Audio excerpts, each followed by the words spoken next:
Well, good morning, YouTube. This is Chuck, and it's Friday, January 19th, 2024, about 9 o'clock in the morning, and I'm back over here at the RTR. Once again, they got me a pretty good front row seat here, and they're already starting to break some stuff down. This is it's going to be over at noon today. Figured I'd talk to you a little bit, and you might wonder what the RTR, where it came from and what its roots are and what it's actually supposed to do. And well, the RTR stands for Rubber Tramp Rendezvous, and if you wonder what a rubber tramp is, that was a nickname given to the people during the Dust Bowl in Oklahoma that traveled from town to town trying to pick up odd jobs and living out of their vehicles. They, rubber tramp because they're living on their wheels with tires, and so they kind of adopted that for the modern day nomads, that same term. And rendezvous, of course, goes clear back to the mountain men when they had the spring and fall rendezvous, when they all come down out of the mountains and sell their furs. And that's what it actually means. But what actually is it? Well, there's a very, very large fraction of society that lives in their vehicles. And there's basically an army of them, and they basically fall into two categories, and the categories are people that do it because they want to, and people that do it because they have no other alternative. And some of these people, it can be a very depressing life if you're forced to, you're just one step above a homeless person with a shopping cart if you're living in your car, and and people that are forced into this, they don't know what to do or where to go or how to survive. And quite some time ago, Bob Wells from cheaprvliving.com and the YouTube channel Cheap RV Living, he's lived in a vehicle for, good golly, 25 years or so, and he wanted to figure out a way to help these people. And so years ago, he started the RTR. And back around 2018, which was the last time I actually went, and that was the last year of the old style RTRs. In 2019, BLM told them they had to have permits and they had to have trash dumpsters and porta potties and insurance and all this kind of stuff in order to have the event. And they did it 1 year, and it was so prohibitively expensive. And one of the things Bob wanted to do is he wanted to make sure it was free, and he wanted to make sure everybody was welcome and it was inclusive. And it doesn't make any difference whether you're in a $1 million motorhome or a travel trailer or living out of a Prius, which I've seen people do it. He wanted to make sure that everybody felt welcome and that there was no charge. So he didn't want to go the route that the BLM wanted. And so that was 2019, and of course 2020 COVID came along and threw a monkey wrench in everybody's works. And but in the meantime, they decided to form an organization, a nonprofit, a 501c3, and they called it HOWA. And HOWA stands for the Homes on Wheels Alliance. The whole RTR thing had gotten so big. Originally, Bob was trying to run it as a one-man band, and it got way beyond where he couldn't do that, of course. And so anyway, HOWA kind of took it over, and HOWA still runs it. And the one year they had it up at the La Paz County Fairgrounds up in Parker, and that didn't work out real well. And one of the problems they had there, of course, is one of the same problems they have here, and that is that the host owner of the property doesn't allow them to stay overnight, and so everybody had to leave and go somewhere else. And the old RTRs, everybody camped together, and a lot of the value of that was the bonding and the sense of community and the sitting around the campfire and that kind of thing. And of course, the way they have it here, and it's at the ball field in Quartzsite now, is where they have it at, and it still has value, but it lost something in the changeover, and they're still looking for a place where they could have it. They need about 40 acres of private land somewhere where the homeowner or the property owner will allow them to do it, and someplace where the weather's nice in January. So they want to have it in Quartzsite. Now, why do they have it in Quartzsite, and why do they have it in the third week of January? It's pretty simple. Third week of January is the beginning of what they call the big tent here. So if you didn't know what the big tent is, it's a 700-foot long circus tent, and it's over in the southwest part of town, and what it is, it's a kind of a combination RV show and flea market and job fair. And a lot of the nomads, where they live in vans or truck campers or travel trailers or whatever, a lot of them work part-time and they work seasonal jobs. And a lot of the big seasonal employers will have a presence here at the Big Tent. And it's always the third week of January in Quartzsite. And it'll be it's the peak time, the peak busy time for Quartzsite for the season, because there's a lot of people coming here to visit the Big Tent. And I've done it before. I don't think I'm going to do it this trip. It's a madhouse, especially the first few days. But anyway, so the RTR needs to be held in Quartzsite. So they come up with working with the town of Quartzsite about having the seminars and everything here at the ball field.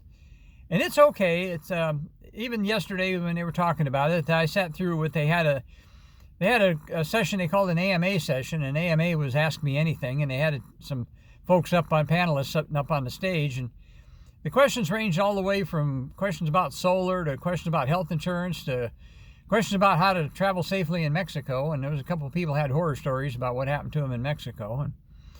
But anyway, as a part of that, when they were talking about it, they were lamenting about not being able to have the seminars on site where people are camping. And I understand that, and I see it both ways. But so what's the purpose for HOWA and the purpose for the RTR? It's to give those people the information that they need. So what does HOWA do? HOWA is all for helping nomads, and especially the ones on the lower end of the socioeconomic spectrum, the people living out of their cars, the people, so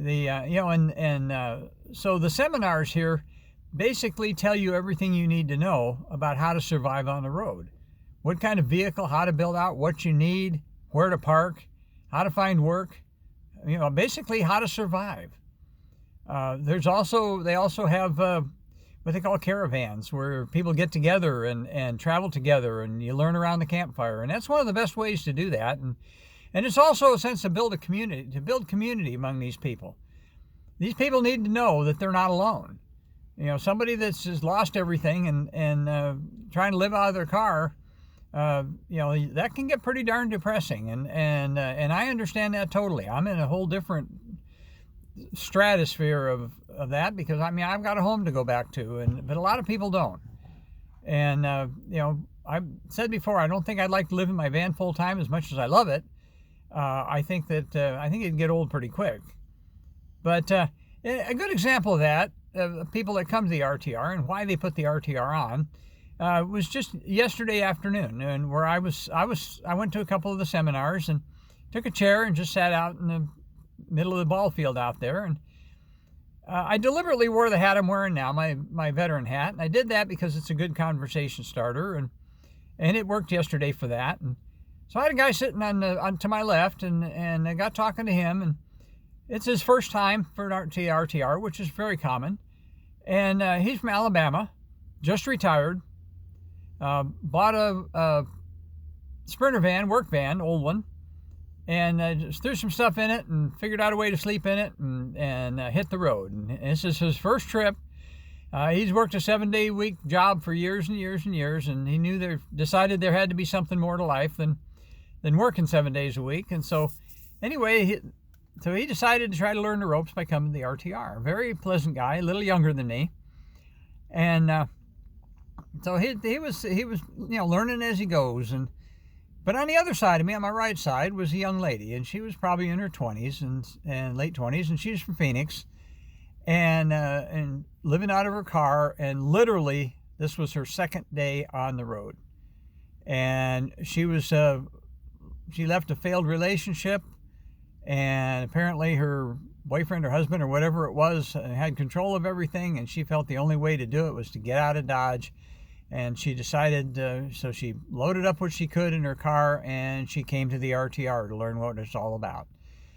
Now, the RTR is run all by volunteers, and there's 180 of them that run this thing, and they're all nomads. And so, they know the ropes. A lot of them have been doing it for a long time. And so, there's counseling available and people that sit down and talk to you. And one of the big things like that young lady, one of the first things she needed to know is that she's not alone. there's a lot of people out here doing the same thing she's doing. And, you see them every day. I see them in the town I live in. I learned to kind of look for that kind of thing. And I walk the dog at the park every morning, and you'll see you can always tell the cars usually need to be washed, and they've got out-of-state plates, and the whole back seat's full of stuff. And the people, there's a certain melancholy about it when you're stuck living that way, and you don't want to be stuck living that way. And you can pick it up right away. It's like radar.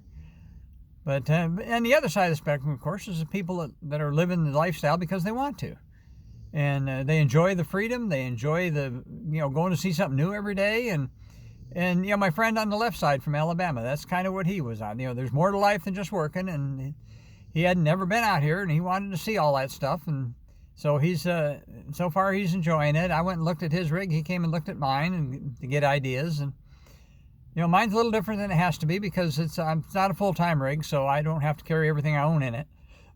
But anyway, HOWA does some good things. Some other things they do is they do some work parties, and they actually have as a 501c3, they actually have an income stream to some degree. It's not a lot of money, but one of the things they do is they have van giveaways, and they'll buy a used van somewhere, build it out, and give it to somebody who desperately needs it. And all the work's done by volunteers. Of course, they have to pay for the materials. And one of the things they've kind of targeted, instead of full-size vans, because they're so expensive, is they started targeting minivans. And because they're cheap, their used minivans aren't worth much, and you can usually buy a pretty good one for $2,000-$3,000 and build a little basic interior in it and give it to somebody, and they're in a far better shape than they were before. And so they do that 3 or 4 times a year. And because everybody's nomads, they don't really have a headquarters, if you will. They're kind of loosely based out of Pahrump, Nevada. That's where their mail drop is and stuff. And so a lot of the activities happen there. But they teaching people how to live on the road, how to be nomads, how to do it right. How to find traveling companions, how to find people to camp with, how to find places to camp. That's all part of what HOWA does, and that's all part of what the RTR is. So it's just, it's interesting. It's a little segment of society that most people don't even think about. But there's an army of them out there, and in some ways I feel sorry for them. But if that's what they want to do, by golly, I think they have a right to do that. I'm not judgmental. I'll talk to any of them, but it's a different type of lifestyle. It's not for everybody, but that gives you a little snapshot. I took you a little walk through the RTR yesterday. Like I said, that video's been doing pretty good. So anyway, let me spin this one around. They're getting ready to start. Like I say, they're all at noon. At noon, they'll go into tear down mode, and the volunteers will have this place slicked out, and they'll all be on the road by this evening. So right now, I'll tell you, as I always do, take care of each other, love each other. Take care of yourself.